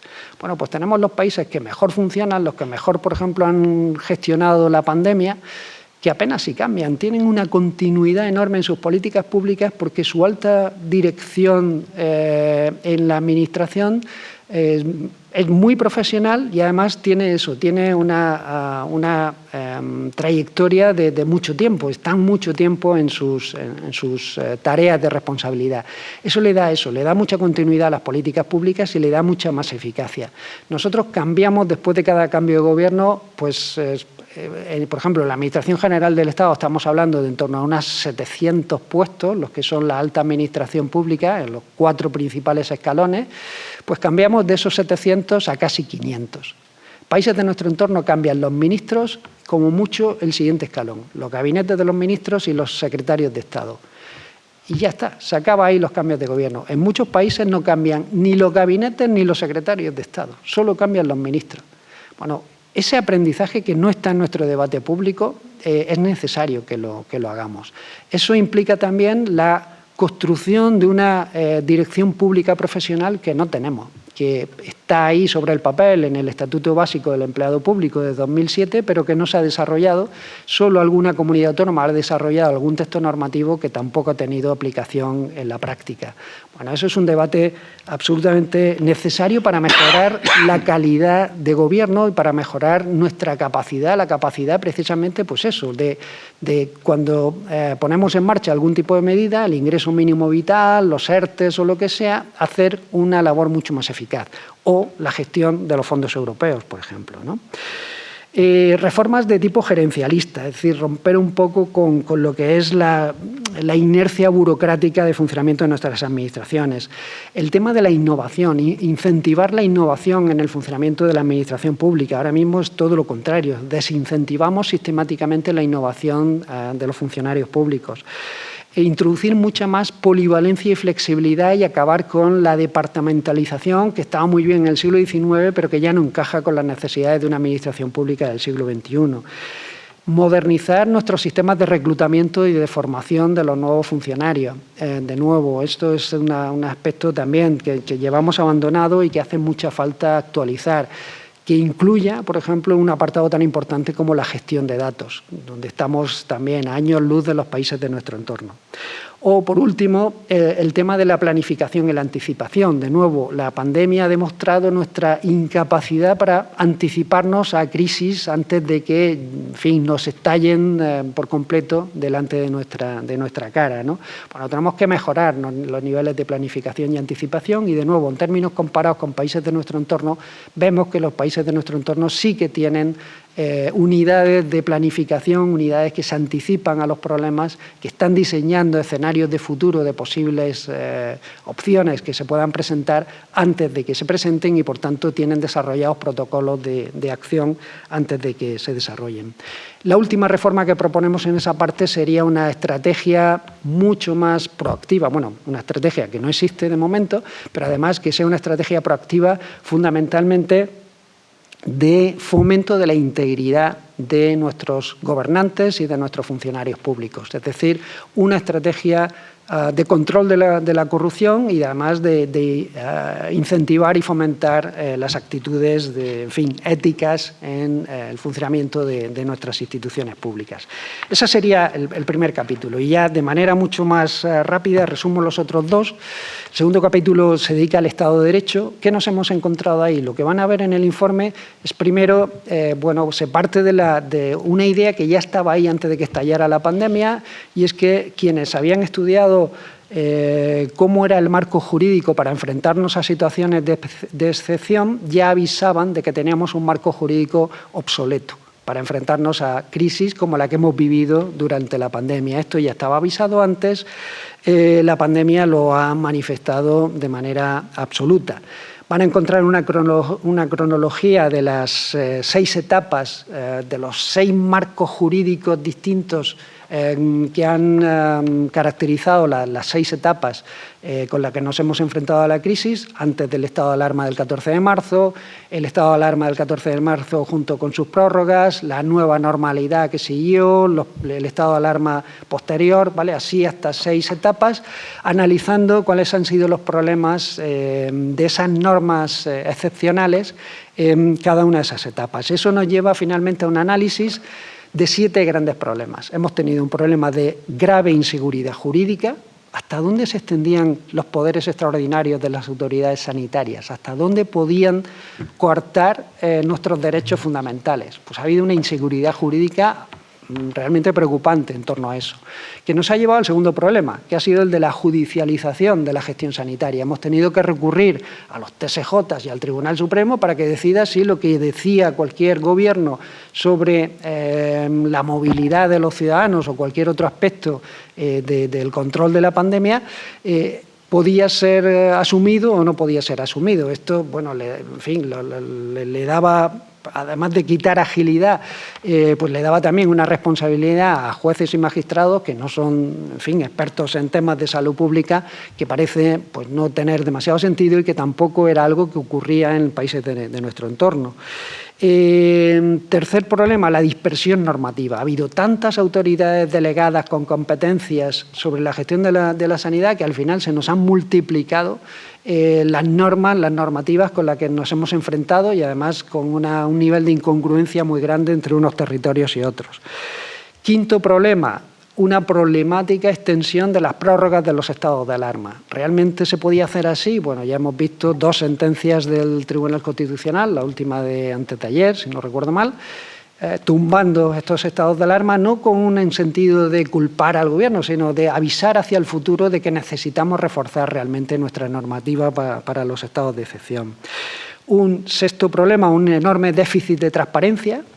No hemos sabido quiénes componían los comités técnicos que tomaban las decisiones fundamentales, no hemos conocido sus informes, no sabemos si existen esos informes o no existen esos informes y, de nuevo, cuando nos comparamos con países de nuestro entorno, pues es que uno se le cae el alma a los pies, ¿no? Esto no ha ocurrido en países de nuestro entorno, ¿no? Sin ir más lejos, en Francia, por ejemplo, ¿no? Donde el nivel de transparencia sobre la composición de estos comités técnicos, los informes, etcétera, ha sido muy grande, lo cual genera confianza en la gente, ¿no? Y por último, el séptimo gran problema que refleja este marco normativo tan débil es toda la discusión en torno a si las decisiones del Consejo Interterritorial de Salud eran obligatorias, hasta qué punto eran obligatorias, no eran obligatorias, en fin, hemos vivido un poco en un marasmo de una enorme inseguridad jurídica. Además de esas 7 patologías que han manifestado estos marcos normativos, los problemas también se han agravado por la existencia de 3 patologías previas del funcionamiento de nuestro Estado de Derecho. El uso y abuso de los decretos leyes, esto no es una novedad, pero ahora hemos abusado enormemente de estos decretos leyes. 49 reales decretos leyes se han aprobado entre marzo del 2020 y junio del 2021, 49. Es verdad que cuando miras el contenido de estos decretos leyes, la mayor parte de este contenido encajaba bien en la situación de excepcionalidad, pero ha habido momentos en los que dentro de estos decretos leyes se colaban otras cosas que no tenían nada que ver con las necesidades de la lucha contra la pandemia. Por ejemplo, se nos coló en uno de estos decretos leyes una reforma del CNI. No sé muy bien qué es lo que tiene que ver esto con la lucha contra la pandemia, ¿no? Bueno, ese abuso de los decretos leyes. Segunda patología agravada por la pandemia, que ya estaba ahí, la deriva presidencialista, la debilitación del Parlamento. Estos discursos, además, interminables e insufribles, esto es una valoración que hago yo, no el autor de esta parte, del presidente del Gobierno, esta comunicación directa, ¿no?, hacia el ciudadano, con la que con la que disfrutábamos cada semana, y que si comparamos, por ejemplo, estos discursos de 1 hora de duración de Pedro Sánchez con los discursos que hacía en el mismo momento Angela Merkel en Alemania, que duraban no más de 10 minutos y que simplemente buscaban, pues, estimular la moral de la población alemana sin más. Cuando lo que buscamos es una comunicación directa, sin intermediarios, sin que el Parlamento tenga un papel entre el ciudadano y el presidente o el gobierno, entre los líderes políticos, quienes están al frente de los poderes ejecutivos y los ciudadanos, es una deriva preocupante para un régimen parlamentario. Y la última patología es el tema de la polarización y la incapacidad para alcanzar consensos. Bueno, pues a partir de ahí, en este capítulo, se hacen una serie de propuestas de reforma normativa muy concretas sobre reformas legales que hace falta para reforzar nuestro marco normativo de cara a enfrentarnos a situaciones de excepción. Y el último capítulo es la parte de la economía. ¿Qué encontramos ahí? Bueno, encontramos que como decía al principio, la pandemia ha tenido unos efectos especialmente graves en el caso español, que se deben en gran medida a que no introdujimos las reformas que hacían falta en muchos ámbitos económicos cuando hacían falta, y venimos hablando de muchas de estas reformas muchos años antes, y esto, pues, ha tenido un efecto en el agravamiento de la crisis, ¿no? Por el número de muertos, un poco en la línea de lo que hemos comentado antes, por la destrucción de la economía, eso, más castigada que países de nuestro entorno. Les dabas antes las cifras de Italia, de Francia, bueno, o Alemania, solo un 4,8% de caída de su PIB, frente a ese casi 11% del caso español. El crecimiento del paro, cada vez que tenemos una crisis, nuestro paro se dispara. Ya tenemos un paro estructural, fíjense que estamos ahora en una situación de creación de empleo, el verano ha sido bastante bueno y estamos con una situación de paro del 14,6%, 14,57%, una cosa así, de paro, una tasa de paro que no se compara tampoco con los países de nuestro entorno, estamos muy por encima de la media europea. Y esto es un problema estructural que nos está diciendo que nuestro mercado laboral no funciona bien, que tenemos que hacer reformas para que nuestro mercado laboral no destruya tanto empleo cada vez que viene una crisis, que tengamos más capacidad de adaptarnos a esas crisis sin destruir ni tanto tejido empresarial ni tanto nivel de empleo. Por supuesto, otra de las consecuencias negativas es el deterioro de nuestras cuentas públicas. Vamos ya por un 120% de deuda pública, un 120% de PIB de deuda pública. Estábamos en unos niveles muy altos antes de la pandemia, de en torno a un 90 y tantos %. No habíamos aprovechado los años de crecimiento después de la gran recesión, los pocos años de crecimiento después de la gran recesión, para rebajar nuestro nivel de deuda. De ese 90 y tantos % hemos subido ya al 120%. Y esto, que parece un problema técnico, tiene una traducción muy práctica, y es que nos ata de manos a la hora de enfrentarnos a problemas parecidos. Tenemos mucho menos recursos si tenemos unos niveles de deuda tan elevados. Comparen con Alemania, que tiene en torno a un 40% de deuda pública de su PIB y, por tanto, tiene un margen de maniobra mucho mayor para tener políticas de gasto frente a situaciones de crisis pues con mucha más agilidad y mucho más intensas que las nuestras. Bueno, ¿qué pone esto de manifiesto? Que necesitamos reformas inaplazables en 3 ámbitos que son fundamentales a la hora de entender el crecimiento de un país, el crecimiento económico de un país.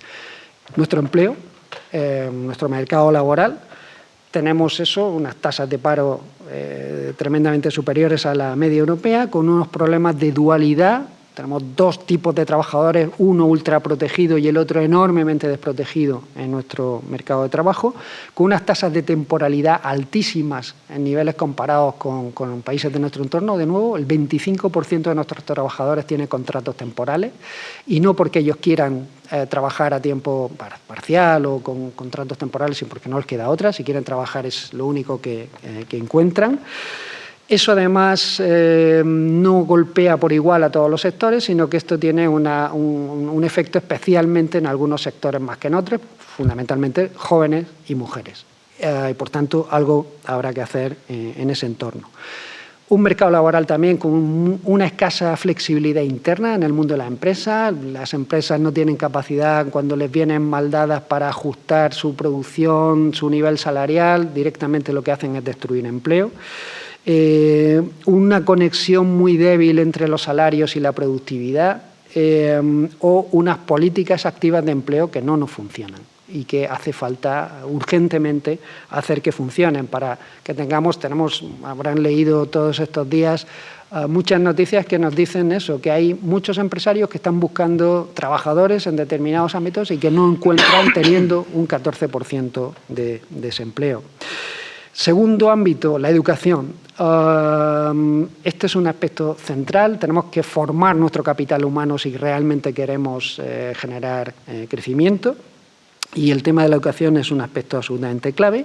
Y vamos mal, no solo en rendimiento, no solo en excelencia en los niveles de nuestra educación, en el rendimiento escolar de nuestros jóvenes, sino también en equidad. Y esto no tienen por qué ser alternativas en las que tengamos que elegir, más equidad frente a menos rendimiento. No, podemos trabajar juntos la equidad y el rendimiento, y es una meta absolutamente urgente. La gran prueba de esto, del mal funcionamiento de nuestro sistema educativo, es la tasa de abandono escolar temprano. Tenemos una tasa altísima de abandono escolar temprano que hace que las desigualdades sociales perduren, porque esto castiga finalmente a los mismos sectores sociales, a los sectores sociales más desfavorecidos. Y es urgente enfrentarnos con eso, es urgente ayudar a los alumnos que tienen menor capacidad de rendimiento académico a tener un más alto rendimiento.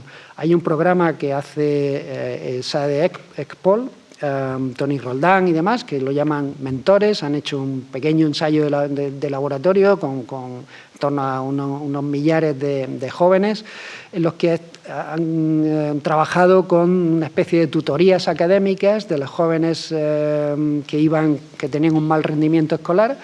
Estas tutorías vía electrónica y tal, y lo que han encontrado es que finalmente, apoyando a estos jóvenes, han tenido un éxito en su rendimiento escolar muy avanzado. Por tanto, es posible luchar contra la tasa de abandono escolar si ponemos las herramientas adecuadas para ello.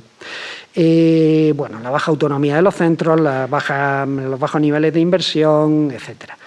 Tercer elemento, tercer ámbito importante donde tenemos que mejorar mucho, el tema de ciencia y universidades. La innovación es fundamental para estimular el crecimiento económico. Tenemos que tener una buena política de ciencia. Estamos muy lejos de la política de ciencia, de nuevo, de los países de nuestro entorno. La media de la Unión Europea está en una inversión en ciencia del 2%, nosotros estamos en niveles del 1,2% del PIB. Además, de ese 1,2% del PIB ni siquiera ejecutamos bien, ni siquiera llegamos a ejecutar todo lo que presupuestamos para ciencia. Tenemos que, finalmente, hay un montón, siempre sobra dinero en ese poco dinero que invertimos en la ciencia, porque tenemos unos procedimientos burocráticos y una organización del sistema de ciencia bastante mejorable, y ese es un objetivo que deberíamos tener como país, ¿no?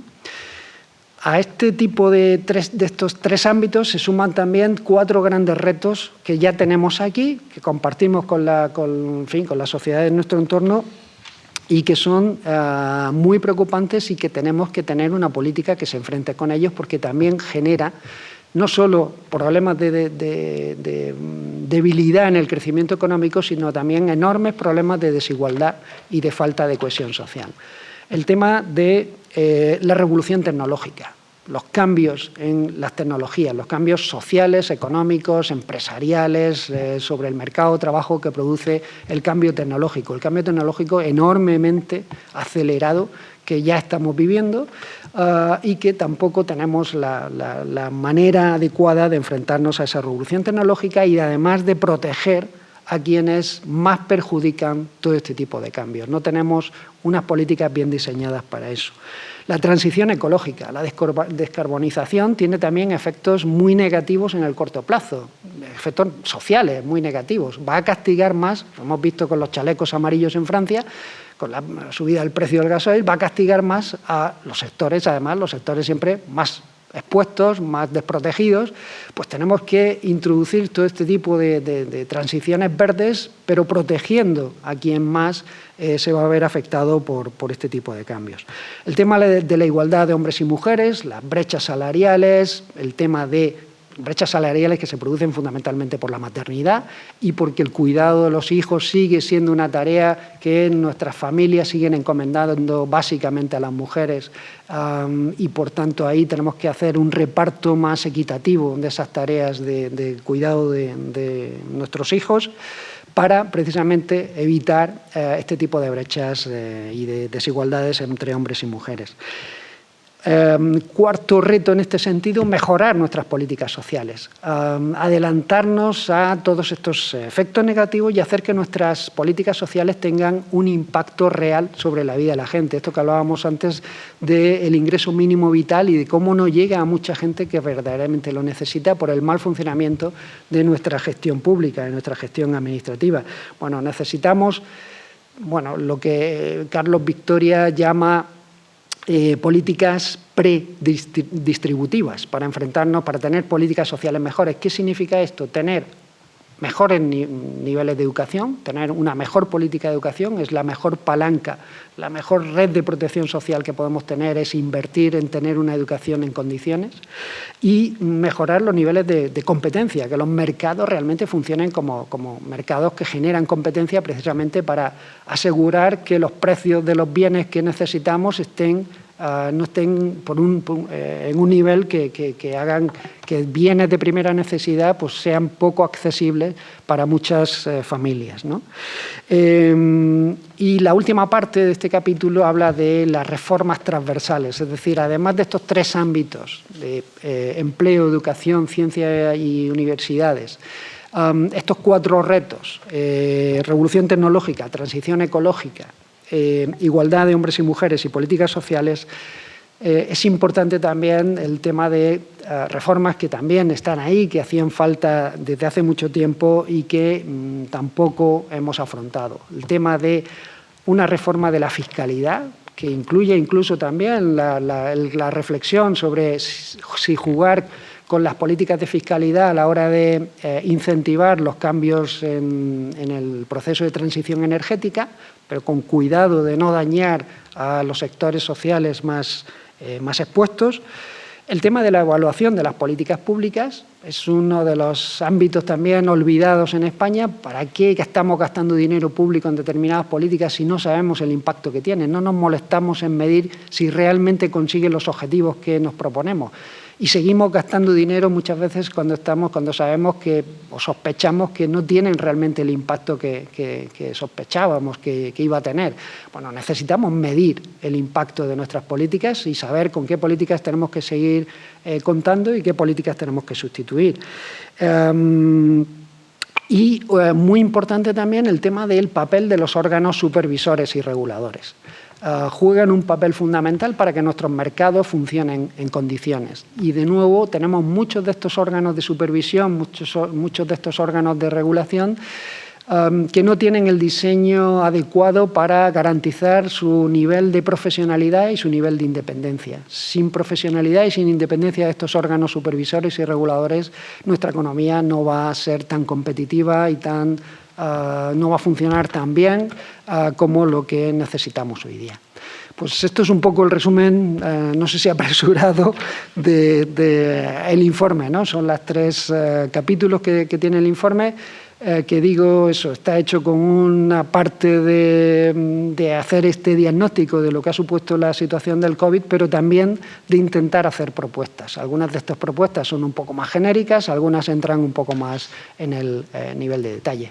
Y lo dejaría ahí, les animaría a que lo leyeran, igual les echa un poco para atrás si ven que tiene 99 páginas, pero les aviso que esas 99 páginas se leen mucho más deprisa de lo que parece porque el informe está lleno de gráficos que ocupan mucho espacio y que por tanto al final de texto no es tanto, ¿vale? Y más o menos se lee con cierta facilidad y por lo menos tienen un resumen ejecutivo que no pasa de las 3 páginas, creo que es. Muchísimas gracias.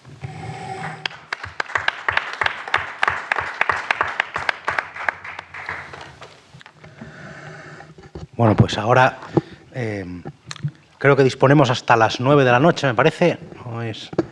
Tenemos que acabar pues alrededor de las 9:10 para que nos dé tiempo a... Bueno, vamos a dejarlo a menos cuarto. Si tienen alguna pregunta, alguna cuestión que plantear a los intervinientes. Sí.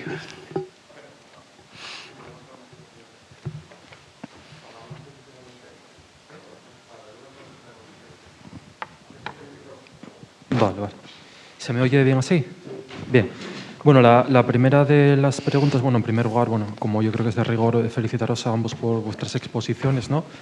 Entonces, la primera de las preguntas sería la siguiente, y es, bueno, ese clima de polarización que habéis puesto sobre la mesa ambos, a mí me gustaría saber qué papel puede jugar en esa especie de inflación discursiva, que por otra parte tampoco es tan reciente, ¿no? Porque este fenómeno de los ibanes redondos tiene ya un cierto tiempo. Hay que recordar que Miguel Ángel Rodríguez, que también sigue activo, también puede considerarse parte de ese fenómeno y es de mucho tiempo atrás, ¿no? Pero ¿hasta qué punto esa especie de inflación que conduce a esta polarización, este enfrentamiento retórico, que sin embargo no es capaz de dar respuesta a los problemas de los ciudadanos, pueda tener que ver en parte con una pérdida de la eficacia de las instituciones políticas para obtener los efectos que persiguen? Pues, por ejemplo, por fenómenos como el de la adición de un nuevo nivel institucional y burocrático tremendamente relevante, extraordinariamente heterogéneo y complejo internamente a su vez y muy poco democrático, por cierto, como es la propia Unión Europea, ¿no? Que desplaza la Unión Europea o el Banco Central Europeo, instancias tremendamente relevantes para conseguir esos objetivos que las instituciones políticas nacionales persiguen legítimamente, pero que sin embargo no parece que estén ya en su alcance, o el recrudecimiento, digamos, de las luchas geopolíticas que aún desbordan todavía esa escala. Eso por una parte. Y luego, en segundo lugar, tenía anotada... Bien, sí, también se ha comentado digamos, las dificultades que tiene España para poder, si quiere, ejecutar los fondos que recibe y la sombra de la sospecha que eso vierte sobre lo que pueda pasar con la gran, digamos, avenida de recursos que se supone que están por llegar. Y aparte de los problemas administrativos que haya en poder, que tengan las propias instituciones españolas, ¿en qué medida pueda ser también un factor relevante una eventual incapacidad del tejido productivo español para poder, digamos, encontrar proyectos o vías para canalizar esos recursos en la medida en que el sector privado también participe de estos proyectos, etcétera, como yo creo que va a suceder con el grueso de los proyectos de los planes europeos? Vale. Bueno, pues son preguntas complejas. Digo que no voy a desarrollar mucho mi respuesta por no alargarme, ¿no? Pero la idea es, si hay una conexión entre el tipo de estrategia política y el tener un entorno que hace tan compleja la toma de decisiones a nivel político, el enfrentarte con los problemas de un entorno que es cada vez más difícil de gobernar, que si eso acaba empujando, ¿no?, a los líderes políticos a utilizar este tipo de estrategias.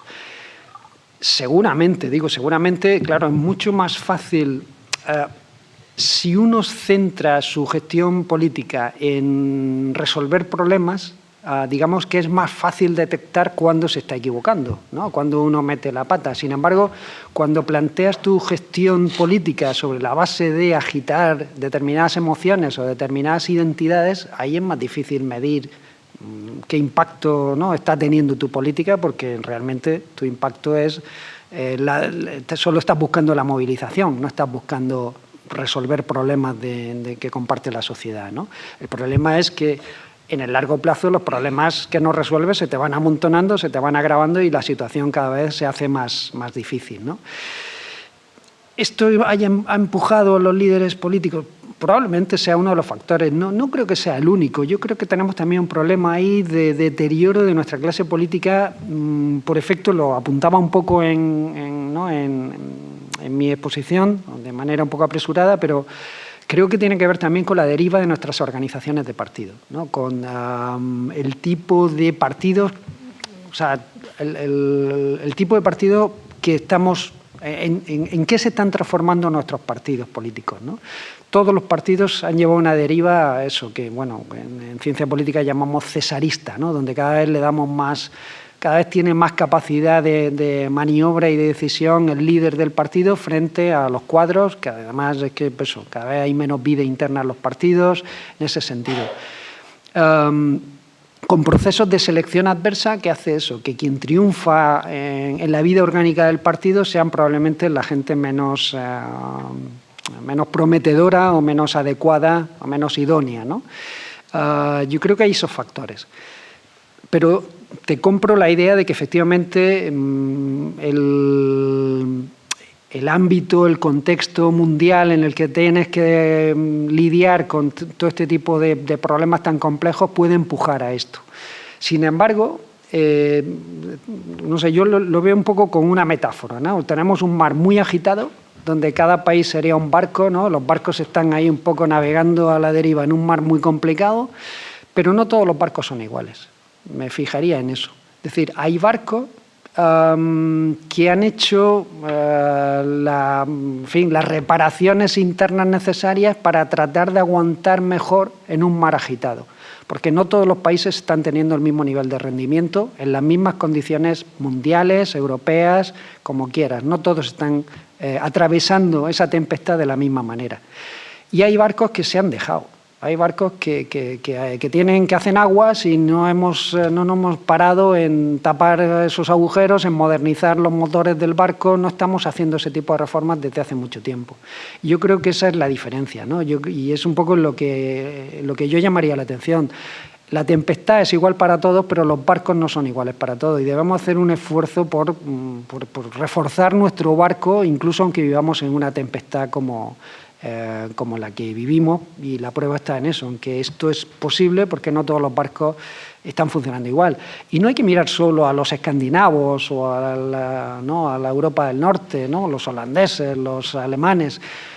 Si es que nos están pasando países que estaban mucho más abajo que nosotros hace 10 años, 15 años, ¿no? Portugal está haciendo una serie de reformas estructurales muy interesantes en los últimos años. Por ejemplo, una apuesta muy importante que está haciendo Portugal es realmente construir una alta administración pública despolitizada. Y lo está haciendo muy bien. Y esto está mejorando mucho el rendimiento en Portugal, no es la única cosa.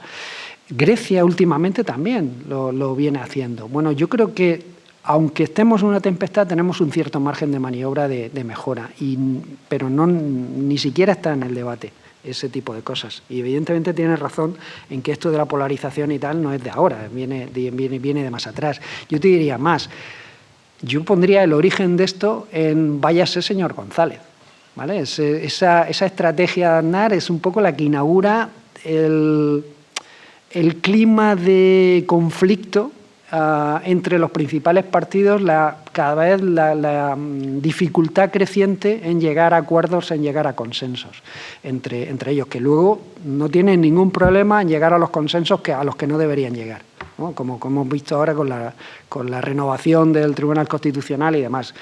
Vaya 4 perfiles que han escogido, los de un lado y los 2 de otro. Si estos son los mejores juristas, los juristas más excelentes entre los que pueden elegir, pues es que yo creo que tenemos un enorme problema. Y, o sea, no llegan a un problema, o sea, no llegan a acuerdos.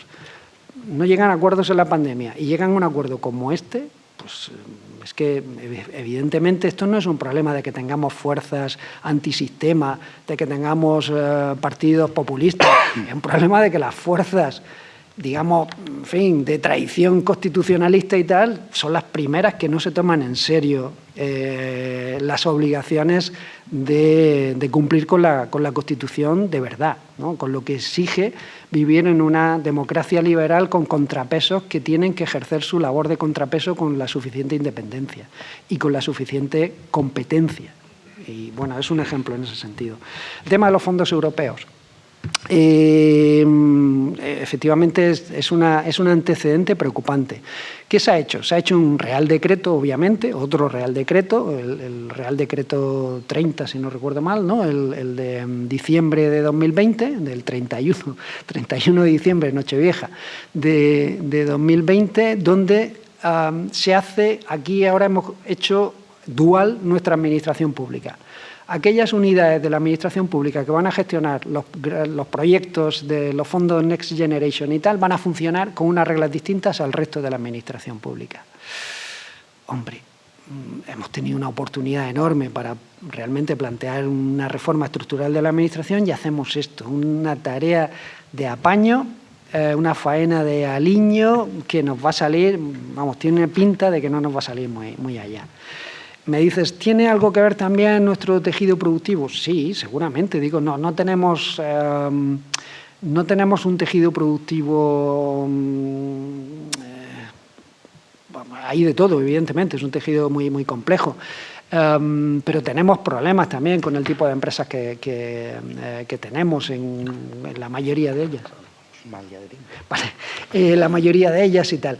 Pero yo creo que además de la responsabilidad de las empresas, es responsabilidad de los poderes públicos, de las instituciones políticas, generar el entorno adecuado para incentivar este tipo de capacidad de adaptación de las empresas a la nueva situación. Es decir, es una responsabilidad de los gobiernos hacer que las empresas se suman de una manera ordenada y no con redes clientelares, que es lo que va a ocurrir, es a lo que estamos acostumbrados, a este tipo de proyectos europeos si queremos que realmente aprovechar la oportunidad.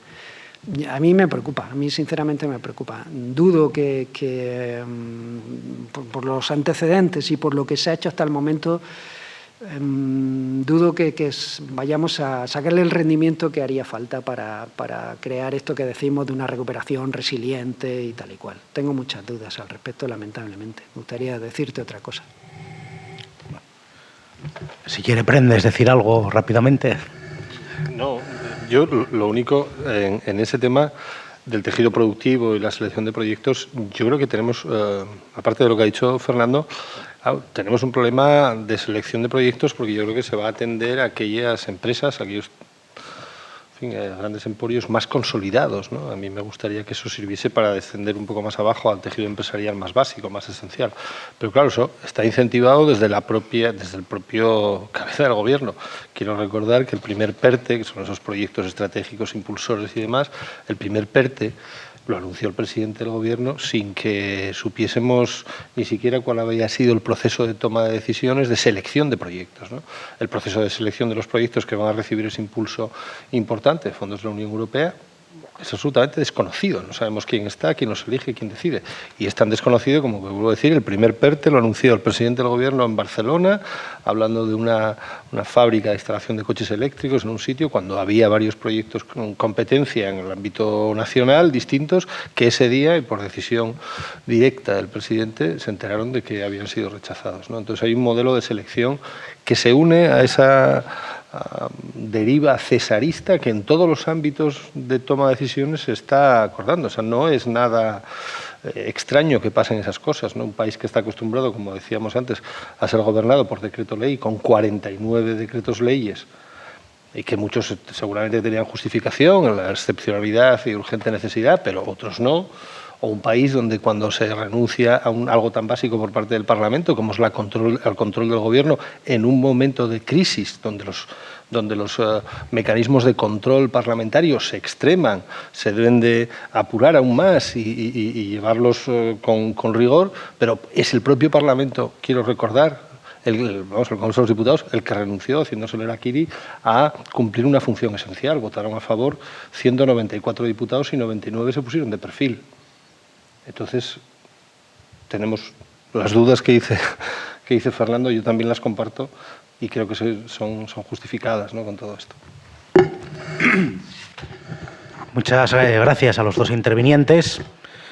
Más allá de la tesis que gravita sobre todo esto, que es evidentemente el problema de un deterioro de la vida pública, de un descrédito de las instituciones representativas y de un clima político dominado por la demagogia, en el sentido más clásico del término, y creo que es muy difícil no estar de acuerdo en ese diagnóstico, al cual, por cierto, contribuyen no poco a ese clima medios de comunicación que juegan dentro de estructuras clientelares que tienen detrás a grandes empresas que precisamente van a tener mucho que decir en el reparto de los fondos Next Generation. Sí. Habéis hecho una radiografía de los problemas estructurales del país a nivel territorial, a nivel jurídico, a nivel de su estructura económica. Evidentemente es un marco de debate. Hay cosas que se puedan compartir, hay otras que son discutibles, pero lo importante sobre todo es incentivar el debate, el encuentro entre diferentes perspectivas y confiamos en haber contribuido a ello. Os agradecemos vuestra presencia y les agradecemos también a los asistentes que hayan estado aquí un viernes en un puente. Pues muchas gracias y tengo que acabar, eso sí, con el momento para la publicidad y ya cierro el acto, y es que les emplazamos a acudir al próximo evento de la Sociedad Cultural Gijonesa, que va a ser la presentación el día 3 de noviembre a las 7 de la tarde del... 3 de diciembre, perdonen, del libro de Pedro Ballín, C3PO en la corte del rey Felipe, que contará con Germán Ojeda como presentador. Muchas gracias y nos vemos en sucesivos eventos.